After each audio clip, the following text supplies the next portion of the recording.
including media, its management, staff, or affiliates of WBOK.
Hello and welcome to this edition of Dr. Clark's 101, The Living Classroom.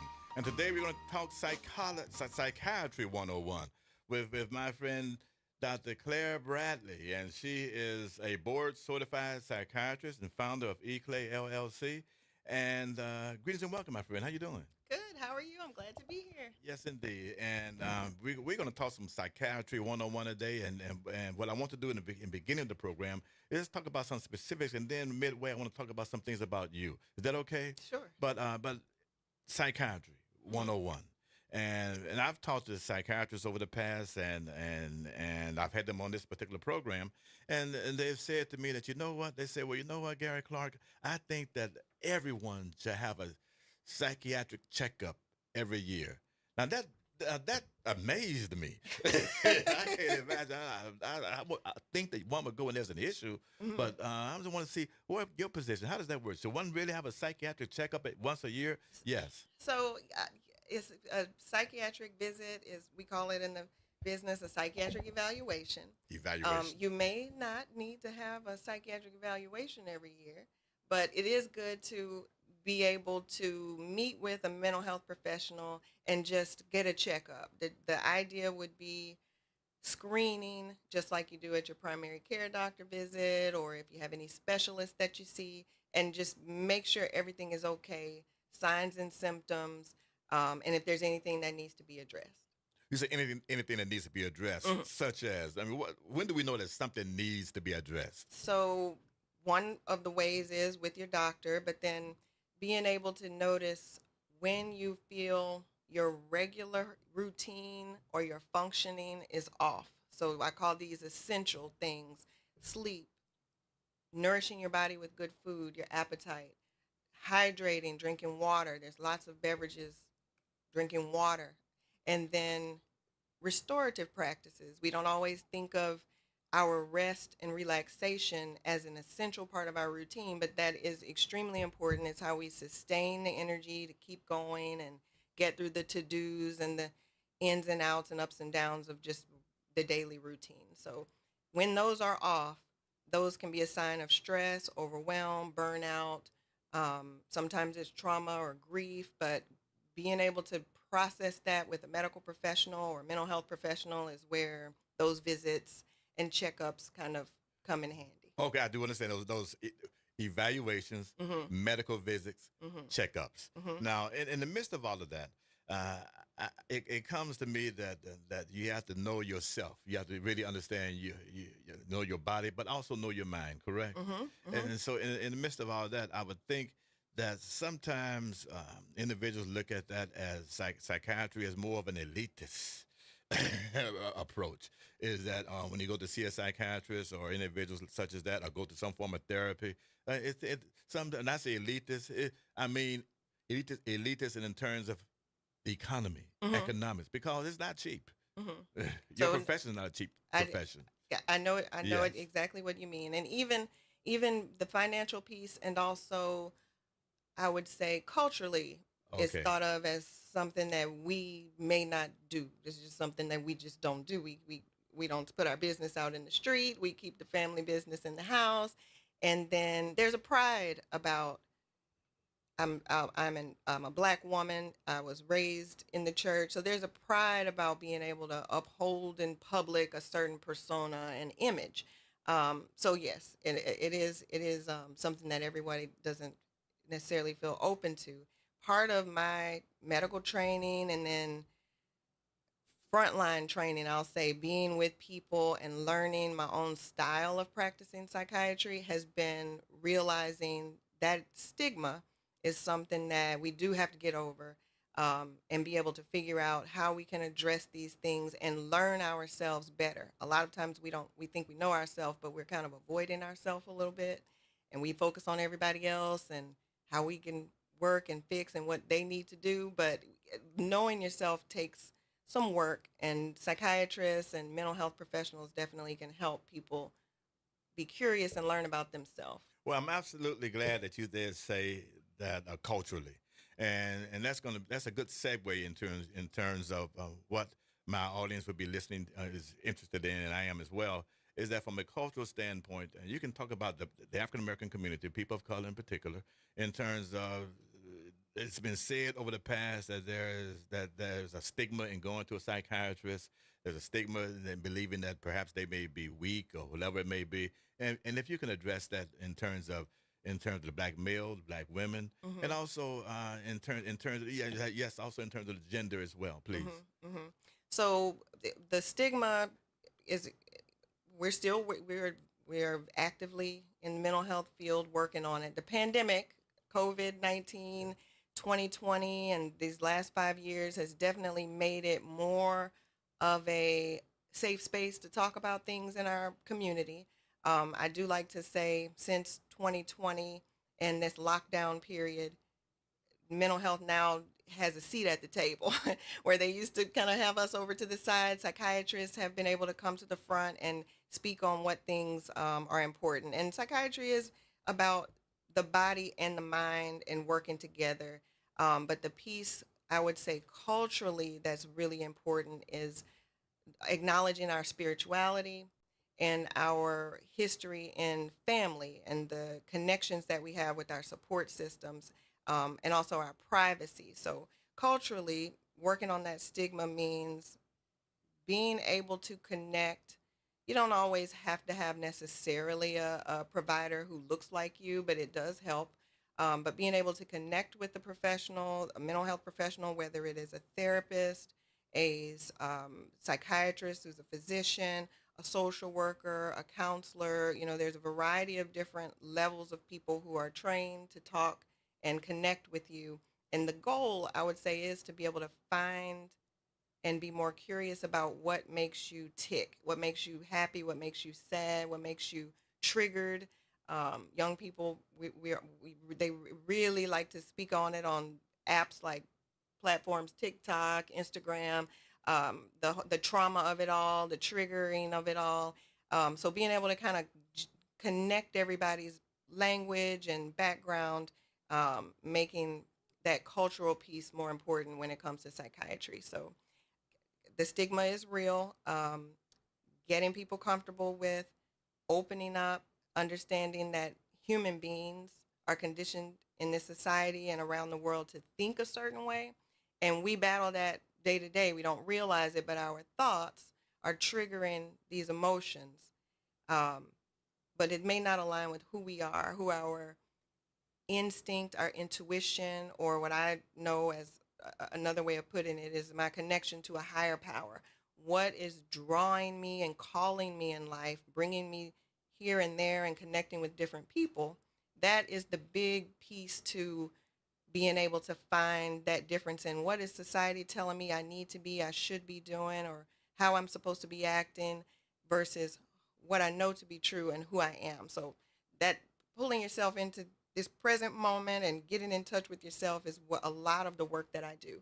Um, Medication is a piece that a lot of people, that stigma really can come from that medication piece, but it doesn't always have to include medication necessarily.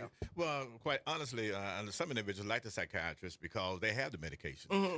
Hmm. when it's all said and done. But, Hmm. but but I will say this is that and we're going to talk about this in terms of the work that you do, is that as a professor, I've observed over the years that there was a time when we said, yes, there was a stigma. But I see now that so many young folks, young students, when they come to the table, yes, you're right. At the table, they come and the first thing they do is wave a flag of mental illness. I say illness, but that there is something going Diagnosis, on. yeah. They're quick to wave a flag these days. In fact, especially before an examination, and all the professionals come in and everything else. And so I don't know if it's become a crutch or how. And now I would imagine it is. I would imagine that it is real. But if it's become a crutch or what, but we can talk about this. What I want you to do for me is because you have a real good comprehensive resume of activities and activities within your profession. But talk to our listening audience and about your history. How did you come into this field? But I want to talk about your academic performances. I know you're a product of Xavier undergraduate, Yes, and you went to yes, school XU. in Tennessee. Oh yes, and so talk about your journey in the field Okay. and your practice as well. So please. just to touch on one thing you just Yes. said. So when you said, and you are not alone, the psychiatrist, I've had many people tell me, y'all have the good drugs. Y'all have the good drugs. We have the sedatives, we have the stimulants, we have the things that people sell on the street. It is very common to, hear a lot of names of things, and those happen to be in our bag of medicine for indications when it's appropriate. But I like to call myself, instead of what people will say maybe a dope dealer, I am a hope dealer. Hope dealer. But I'm you a also have hope dealer. cannabis as well, because I know in your background that you also have. Yes. So Yes. I do have the therapeutic marijuana registration in Louisiana to prescribe that also. But just putting that out there, hope dealer, more than medication. I think about just being able to spread hope and let people know, whatever we're going through, there are people who've been called to certain professions who are there to support and encourage people to not look at it as a weakness. Part of the stigma is that there's the idea that if I need support, there is a weakness, a flaw, or something that's wrong by needing people to help me. So encouraging people to reach out in that way and see support as a positive. Well, before we get into your background again, there are two elements I want to mention, and that is that in the field of psychiatry, I think in the sports community, sports psychology and psychiatry is very important for athletes. I truly believe that, and I think that the athletes should really have some sort of training, more some sort of development or experience within that, because they're involved in a special activity that requires a lot of mental Focus. awareness and focus. And Yes, the focus. and the other arena is individuals who are involved in law enforcement. I think that there should be a stronger mental health check Yes. when they go in to become police officers. That we don't have that. The check is for all the other boxes, but in terms of mental health, unless there's a big alert, you don't see it. Yes. But talk about your background. So I am a very, very proud graduate of Xavier University, 1999 through 2003. I went on to Meharry Medical College in Nashville, Tennessee, and graduated with my training in psychiatry at UT Southwestern in Dallas. So I did 4 years after medical school. If anybody's calculating, that's Xavier, 4, Meharry, 4 in my residency as a psychiatry resident, and then 1 more in geriatric psychiatry, so specializing in the age 65 and older and mental health diagnosis. So my papa liked to tell me, you just love you love a graduation. You love graduating, you love being a student. And I did.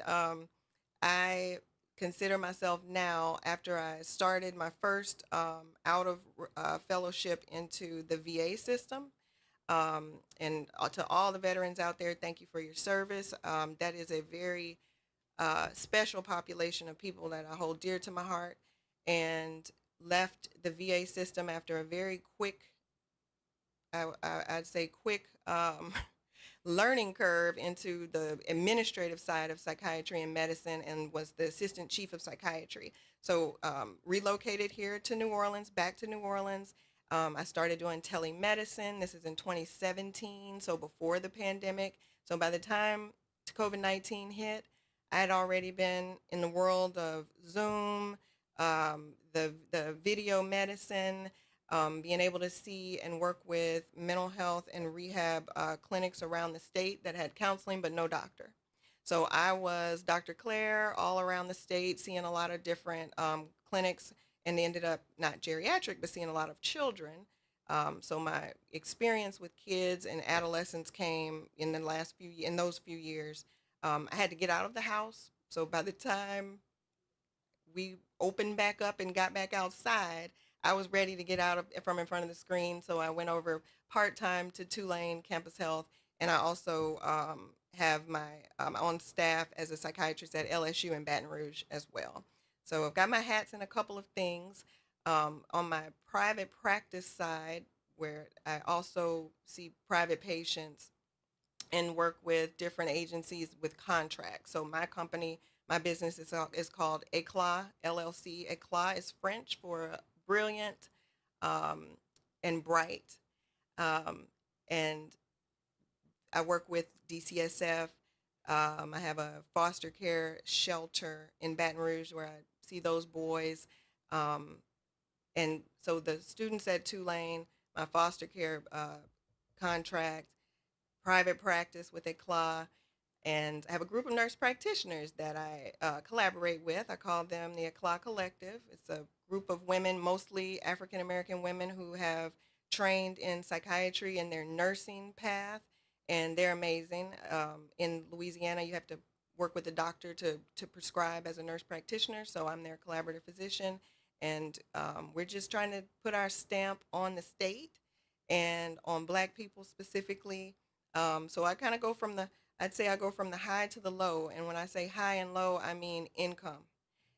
Access is important to me, and making sure that people can access mental health care, whether they are the wife of, an athlete, or an athlete themselves, or if they are in a foster shelter looking for someone to take them home, making sure they are taken care of and have their medication and their therapy is important to me. So everyone, to piggyback on what you said about the doctor you talked to, everyone could use a mental health professional in their life, because it's just if it's available. So you're saying no Jack Daniels? Now, there's a time and a place. Okay, all right. Just want to know. There's a time and a place, but that's my journey to where I am today. So I just kind of rip and run around South Louisiana, and I'm dealing hope and trying to spread that love and light to people, so they can remember who they are. Well, do you know James Brown? You remember James Brown, the musician? Oh, yes. He was called the Godfather of Soul, but he was also called the hardest working man in show business. Uh-huh. And that's where you are right now, the hardest working woman in psychiatry. Oh, yes, but it's good though. It's wonderful, and you find yourself in different worlds. That's what I like. And so you find yourself working with all of the generations, whether it's millennials, Gen Z, baby boomers, whatever it may be. How do you approach the different generations that you deal with? Because I know there's different psychology behind it, but how do you approach each one? And I don't want to say flip the script, but how be fluid. But how do you approach each one? I know exactly what you mean. So the thing that I've learned over I'd say maybe the last 15 years of really being in practice, is that we all have the desire and the need to connect. And we can feel so disconnected. So that's the little alphas, if that's what we're calling the little kids, all the way through boomers and beyond. We want to connect and want to be seen and understood. Now, there are nuances of moving through those different spaces. So my older, seasoned adults experience has taught them a lot more in life. So there may be more issues with trust. There may be more stigma because of just how we're conditioned and raised. And then my young people, like you said, they're coming in, they're waving their flag of what they already have been diagnosed with, prescribed, and what they learned on TikTok about it and what they need moving forward. So I have to kind of slow them down a little bit and get them, into maybe off the internet and off social media and connect in real life. And then with my older, more seasoned people, it's kind of the opposite. So just kind of meeting in the middle somewhere. Um, Usually I find myself in that space, and I'm pretty good at it. So, Well, right, because I like the fact that you recognize about the man's desire to be part of a collective in some form or fashion, hmm because we find that so many people now find themselves in, and I don't want to say so many students or young people tend to be antisocial, hmm or even I don't even want, maybe I shouldn't say antisocial, do not have the type of social skills to develop their social dynamic that can allow yes, them to be prosperous down the road. yes. Now, what I want to talk about as well is that, and we talked about this before we came on air, is that in terms of psychiatry and psychology, is that there can be mood changes, and sometimes it could be events, seasonal, and these sort of things which takes place. Um, Psychiatry works with the seasons. hmm Yes, hmm you know, whether some folks have the Christmas blues, hmm some people have the fall blues, hmm some folks get pumped up. I'm one of the ones that get pumped up when football season comes. Yeah, I'm elevated. Because I guess I'm a product of the South, but yeah. yes. So part of that, exactly right. Part of that is connected to our social calendar and what's going on. Again, that ability and desire to connect. So sometimes the seasons do make a difference. We even have a diagnosis, seasonal affective disorder, where they have a pattern of that winter blues coming, and then that springtime awakening, kind of the mood and the spirit. But it is also connected deeper. It can be connected to the feeling of isolation and the feeling of loss. There are calendar events, and then there are markers or milestones that we have in our personal life that can affect it too.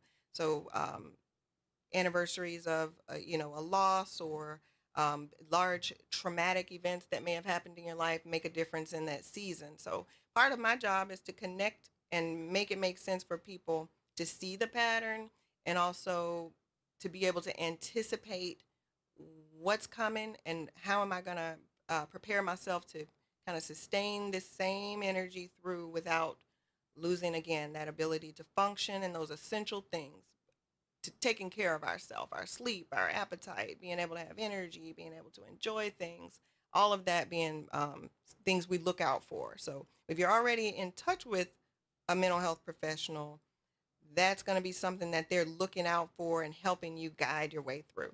Well, let me turn the conversation real quickly. hmm Let's talk about leadership.